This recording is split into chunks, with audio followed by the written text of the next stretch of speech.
بسم اللہ الرحمن الرحیم۔ دوستو، آج ہم بات کر رہے ہیں کہ اہل سنت اور اہل تشیع کی کیا تقسیم ہے، مسلمانوں کی ان فرقوں کی کیا تعریف ہے۔ آپ یہ سوچ رہے ہوں گے کہ اس وقت بات کرنے کی کیا اہمیت ہے، تو اس حوالے سے میں یہ عرض کر دوں کہ یہ صرف اس لیے میں بات کر رہا ہوں، دوستوں سے شیئر کر رہا ہوں تاکہ آپ جب عالمی سیاست کو مد نظر رکھیں یا عالمی سیاست پر غور کریں یا علاقائی سیاست پر غور کریں یا مسلم ورلڈ کی سیاست پر غور کریں تو آپ کی سامنے کچھ تاریخی چیزیں آپ کے سامنے ہوں جن سے آپ اپنا نالج بہتر کر سکتے ہیں اور ہمیں بہتر آگاہی مل سکتی ہے۔ ویسے بھی آپ دیکھیں، دنیا میں مسلمان ملکوں کے علاوہ تو کوئی سیاست، ورلڈ سیاست ڈسکس نہیں ہو سکتی کہ ایسی کوئی کہ مسلمان ملکوں کو مائنس کر کے آپ کوئی بین الاقوامی پولیٹکس ڈسکس کر لیں۔ تو اس وقت دنیا میں 44 کے قریب اسلامی ممالک ہیں، تو اس لیے عالمی سیاست ہو یا علاقائی سیاست ہو یا ملکی سیاست ہو، کچھ چیزیں جو ہے وہ ہمیں پولیٹیکلی اور تاریخی طور پر بھی وہ ہمیں ان سے آگاہ ہونا چاہیے۔ تو اس حوالے سے آج میں بات کر رہا ہوں کہ اہل سنت اور اہل تشیع کی یہ تقسیم کیا ہے۔ دوستوں، کہ جیسے آپ کو پتہ ہے یہ تو مسلمانوں کے ہی دو اسکول آف تھاٹ ہیں۔ تو مسلمانوں کے جو بنیادی عقائد ہیں جو مسلمان ہونے کے لیے ضروری ہیں، وہ تو آپ سب کے علم میں ہے، اور میں مزید اپنے نوجوانوں کے لیے اور اپنے خاص طور پر بچوں کو شیئر کرنے کے لیے کہ مسلمان کون ہے۔ مسلمان وہ ہوتا ہے جو خدا پر یقین رکھے، اس کی توحید پر یقین رکھے، وحدہ لا شریک پر یقین رکھے۔ اس کے بعد اس کا دوسرا تقاضا ہے کہ وہ سرکار دو عالم صلی اللہ علیہ وسلم، خاتم النبیین حضرت محمد صلی اللہ علیہ وسلم کو خدا کا آخری رسول اور سردار الانبیاء ان پر ایمان لائے۔ تیسرا ہے قرآن پاک، کہ قرآن پاک ہماری اللہ تعالیٰ کی طرف سے بھیجی ہوئی آخری کتاب ہے، اور یہ اللہ تعالیٰ کی طرف سے ہمیں عنایت ہوئی ہے، یہ کتاب الہی ہے۔ اور چوتھا ایمان کا تقاضا ہوتا ہے کہ اس کی گواہی بھی دی جائے اور تصدیق بھی کی جائے۔ گواہی کے لیے جیسے کہ پتہ ہے کلمہ شریف ہے لا الہ الا اللہ محمد رسول اللہ، اور تصدیق کے لیے تصدیق بالقلب ہے۔ تو یہ چار چیزیں تو اسلام جو ان چار چیزوں پہ یقین رکھتا ہے وہ مسلمان ہے۔ اب آگے یہ فقہی تقسیم کیا چیز ہے، یہ اہل سنت اور اہل تشیع کیا ہے۔ تو دوستو، یہ کوئی لمبی چوڑی راکٹ سائنس نہیں ہے۔ اس میں فقہ کیا ہے؟ فقہ عربی زبان کا لفظ ہے، مطلب ہے اس کا سمجھ بوجھ، سمجھ اس کا مطلب ہے۔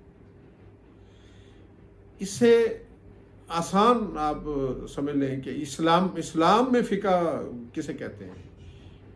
تو اسلام میں فقہ ہے دین کے فہم کا نام، دین کی سمجھ بوجھ کا نام فقہ ہے۔ تو یہ فقہ کیوں ضروری ہے؟ وہ اس لیے کہ فقہ کا تعلق انسان کے نفس سے ہے۔ نفس میں باڈی بھی شامل ہے اور روح بھی شامل ہے۔ اس سے کیا تعلق ہے کہ ہمارے حقوق کیا ہیں، ہمارے فرائض کیا ہیں، اور ہمارے واجبات کیا ہیں، اور ہمیں انہیں وہ کیسے ادا کرنا ہے، خواہ وہ جسمانی ہے اور خواہ وہ روحانی ہے۔ یہ ہے فقہ کی مختصراً تعریف۔ تو اس فقہ کی ضرورت کب پیش آئی؟ یہاں اہم یہ سوال پیدا ہوتا ہے کہ اس فقہ کی ضرورت کیوں پیش آئی، کیوں یہ فقہ اسکول آف تھاٹ بنے، اور کیوں یہ امام نے یہ کام کیا، یہ کیوں اس کی ضرورت پیش آئی؟ ایک عام آدمی کے ذہن میں سوال پیدا ہو سکتا ہے۔ تو اس کا بڑا سادہ سا جواب ہے کہ سرکار دو عالم صلی اللہ علیہ وسلم تو ظاہر ہے وہ تو منبع تھے رشد و ہدایت کے، وہ تو انہی پر یہ اللہ کا کلام اترا۔ وہ تو خود جب اس دنیا میں تشریف فرما تھے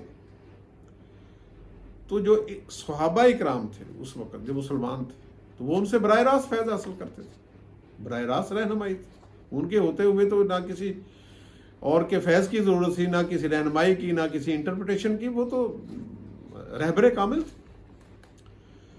تو ان کے دنیا سے وصال فرمانے کے بعد جب تک صحابہ اکرام حیات رہے تو انہیں بھی ظاہر ہے ضرورت پیش نہیں آئی زیارت، کیونکہ وہ براہ راست ان کا مشاہدہ تھا، براہ راست انہوں نے وہ علم حاصل کیا ہوا تھا۔ تو وقت کے ساتھ ساتھ جب صحابہ اکرام کی نسل بھی دنیا سے چلی گئی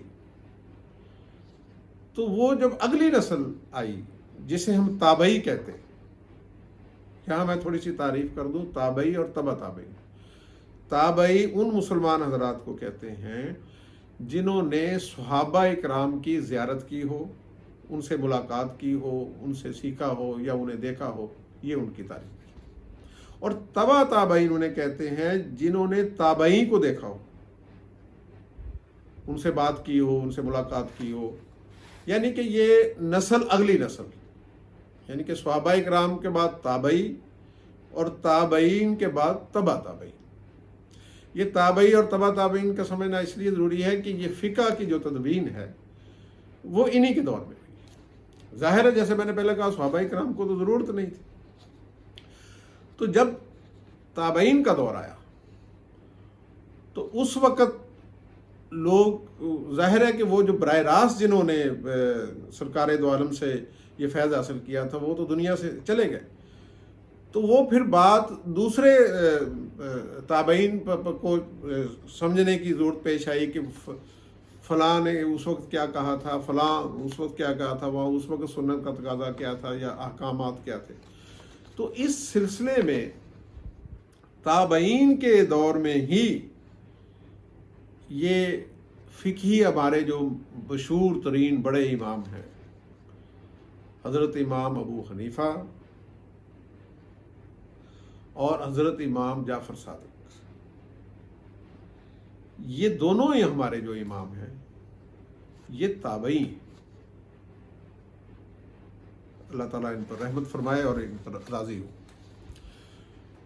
حضرت امام ابو حنیفہ اہل سنت کے بڑے امام ہیں۔ اہل سنت کے اسکول آف تھاٹ کی بنیاد ہی انہوں نے رکھی، فقہی اسکول آف تھاٹ کی بنیاد۔ انہیں امام اعظم بھی کہا جاتا ہے۔ امام اعظم اس لیے کہا جاتا ہے کہ اہل سنت کے 4 امام ہیں فقہ کے، امام ابو حنیفہ، امام مالک، امام شافعی اور امام حنبل۔ تو جو بقیہ 3 امام ہیں، حضرت امام مالک، امام شافعی اور امام حنبل، وہ حضرت ابو حنیفہ رحمۃ اللہ علیہ کے بعد ان میں وقفہ ہے، کسی میں 10 سال کا، کسی میں 50 سال کا، تو یہ بعد میں آئے، اور یہ بنیادی طور پر یہ اسی اسکول آف تھاٹ کو لے کے انہوں نے مزید اس میں ریسرچ کی اور مزید اس میں علیحدہ علیحدہ جو ہے وہ فقہی اپنے اسکول آف تھاٹ کا آغاز کیا۔ تو دوسرے جو امام جعفر صادق رحمۃ اللہ علیہ، جو اہل تشیع کے اسکول آف تھاٹ کے فقہی امام تسلیم کیے جاتے ہیں، یہ اور امام اعظم حضرت امام ابو حنیفہ، یہ دونوں امام جو ہیں یہ ایک ہی دور میں، ایک ہی وقت میں اور آلموسٹ نزدیک علاقوں میں ایک ہی جگہ پہ ہوئے۔ ہاں مسئلہ ہے، امام ابو حنیفہ ان کی پیدائش 80 ہجری میں ہوئی، اور حضرت امام جعفر صادق رحمۃ اللہ علیہ کی پیدائش 83 ہجری میں ہوئی۔ تو یہ دونوں تابعی ہیں، اور دونوں کی عمریں بھی تقریباً ملتی جلتی ہیں۔ حضرت امام ابو حنیفہ 150 ہجری میں وصال فرمایا، اور حضرت امام جعفر صادق نے 148 ہجری میں وصال فرمایا۔ تو یہ دونوں ہی اسکول آف تھاٹ کے بڑے امام ہیں۔ امام ابو حنیفہ کوفہ میں زیادہ قیام پذیر رہے۔ کوفہ جیسے آپ کے علم میں ہے کہ حضرت جو ہمارے خلفائے راشدین تھے، حضرت مولا علی شیر خدا کرم اللہ وجہ، ان کے دور میں وہ دارالحکومت تھا. تو حضرت امام جعفر صادق وہ زیادہ تر مدینہ شریف میں قیام پذیر ہے.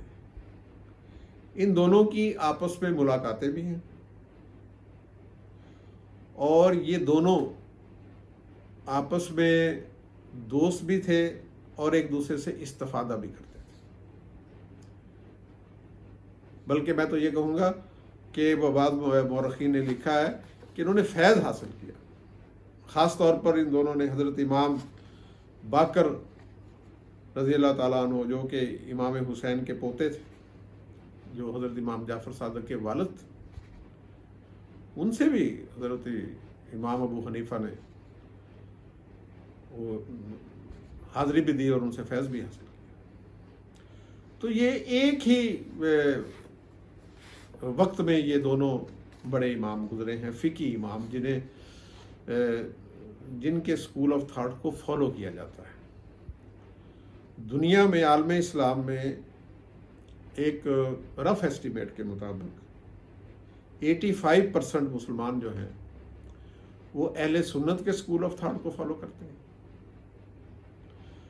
اور 15% جو ہمارے مسلمان ہیں وہ اہل تشیع اسکول آف تھاٹ کو فالو کرتے ہیں.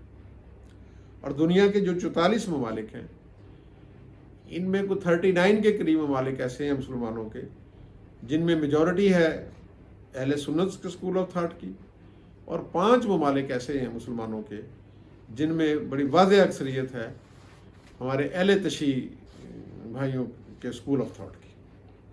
تو یہ ایک عالمی طور پر تقسیم ہے. اب یہ جو فقہ کی، جہاں تک یہ بھی یہاں سوال پیدا ہو سکتا ہے کہ یہ فقی اماموں کی ضرورت کیوں پیش آئی، کہ کیا مطلب ہے کہ یہ کوئی لازم و ملزوم تھے، یہ ان کے بغیر کیوں نہیں یہ بات آگے بڑھ سکتی تھی. تو اس سلسلے میں بھی میں خاص طور پر اپنے نوجوانوں کا کانسیپٹ کلیئر کرنا چاہتا ہوں، کیونکہ ہم بائی برتھ تو مسلمان ہیں، اور بائی برتھ ہی ہم اپنے وہ جو بھی ہمارا اسکول آف تھاٹ ہے والدین کا، انہیں ہم فالو کر رہے ہیں. تو یہ اچھی بات ہے، یہ پلس پوائنٹ ہے، اسٹرینتھ ہے ہمارا. لیکن یہ ہے کہ ہمیں کچھ تاریخی طور پر کوئی معلومات ہمارے پاس ہونی چاہیے تاکہ ہم آپس میں بہتر انڈرسٹینڈنگ ڈیولپ کر سکیں. تو یہ جو فقہ ہے، وہ جو میں بات کر رہا تھا کہ اس کی ضرورت کیوں پیش آئی، بھی کیا ضرورت ہے، کہ ضروری ہے کہ ہم کسی فقی حمام کو ہی فالو کریں.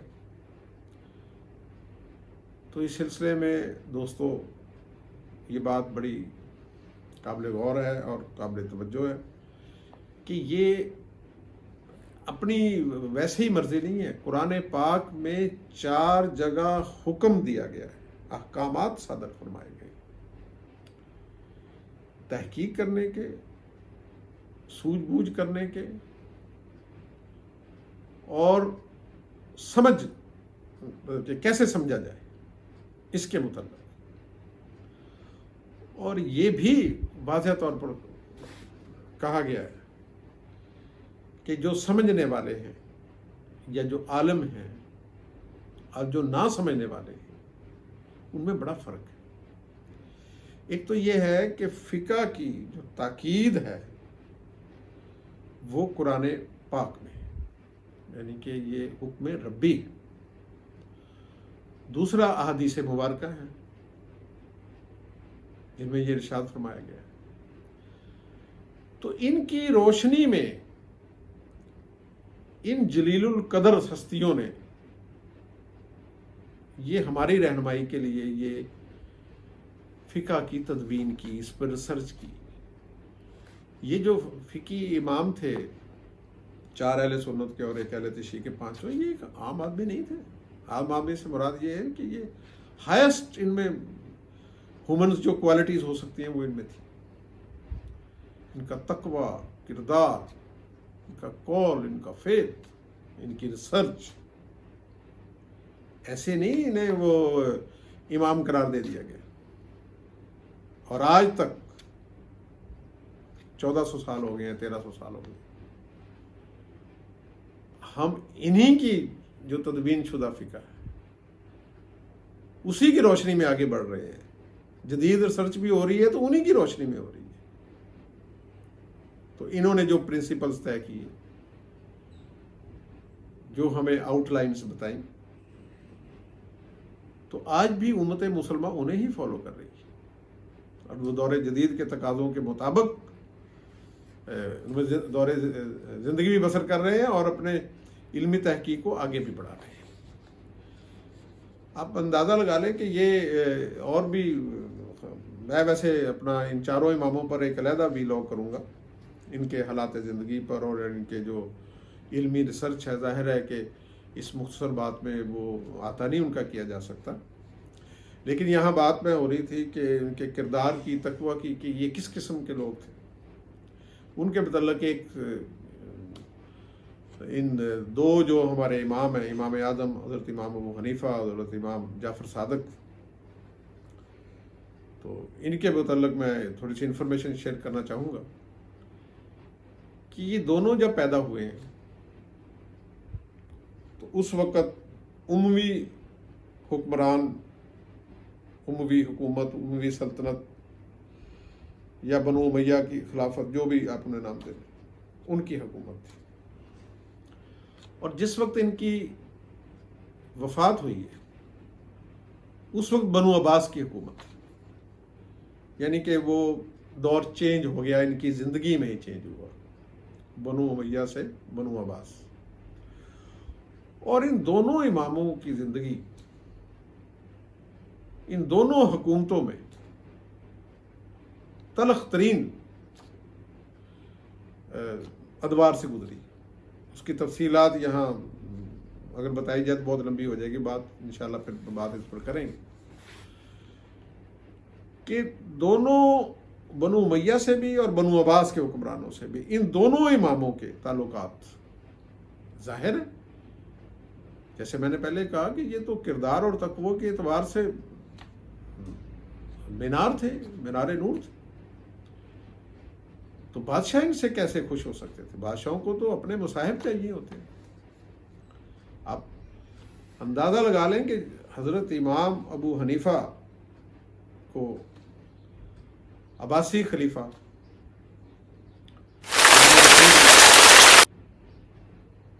دعوت دی کہ آپ میری حکومت میں چیف جسٹس بنے. آپ نے انکار کر دیا. آپ نے کہا ہمارا بادشاہتی ان سے کوئی تعلق نہیں، ہم تو اپنا کام کر رہے ہیں. وہ خلیفہ وقت اتنے ناراض ہوئے، بلکہ وہ اس وقت کے خلیفہ ہی چاہتے تھے کہ مسائل کا جو حل ہے یا مسائل کی انٹرپریٹیشن اس انداز سے کی جائے جیسے ہم چاہتے ہیں. اختلاف پیدا ہوا، انہوں نے تشدد کروایا حضرت امام ابو حنیفہ پر. اور آپ کے لیے شاید یہ کئی دوستوں کے لیے یہ معلومات میں اضافہ ہو، خاص طور پر بچوں کے لیے، کہ حضرت امام ابو حنیفہ رحمۃ اللہ علیہ کی جو وفات ہے وہ بھی قید میں ہوئی، دوران حراست ان کی انہوں نے وصال فرمایا. لیکن انہوں نے اپنے اصولوں پر کمپرومائز نہیں کیا. اسی طرح امام جعفر صادق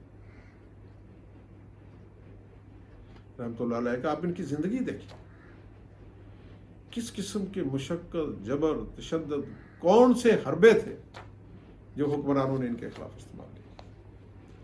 لیکن آج ہمارے پاس جو دین ہے، جن سکول آف تھاٹس کو ہم فالو کر رہے ہیں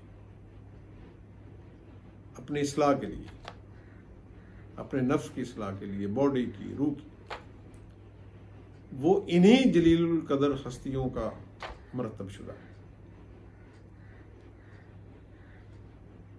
اس پر بات ہم ڈیٹیل سے اور بھی لوگ بھی ہم کریں گے، جس میں جیسے میں نے پہلے کہا ہے کہ اہل سنت کے چاروں فقی امام کو کی جو حالات زندگی ہے اور ان کا علمی اور تحقیقی کام ہے وہ آپ کے ساتھ ضرور شیئر کریں گے. اور اس طرح حضرت امام جعفر صادق کی جو پوری زندگی ہے اور ان کا جو علمی اور تحقیقی کام ہے وہ بھی انشاءاللہ تعالیٰ ایک علیحدہ ویڈیو میں آپ سے شیئر کریں گے۔ سر دست آج کی ویڈیو کی اتنا ہی میں گزارشات پیش کرنا چاہتا تھا۔ خوش رہیے، سلامتی کے ساتھ۔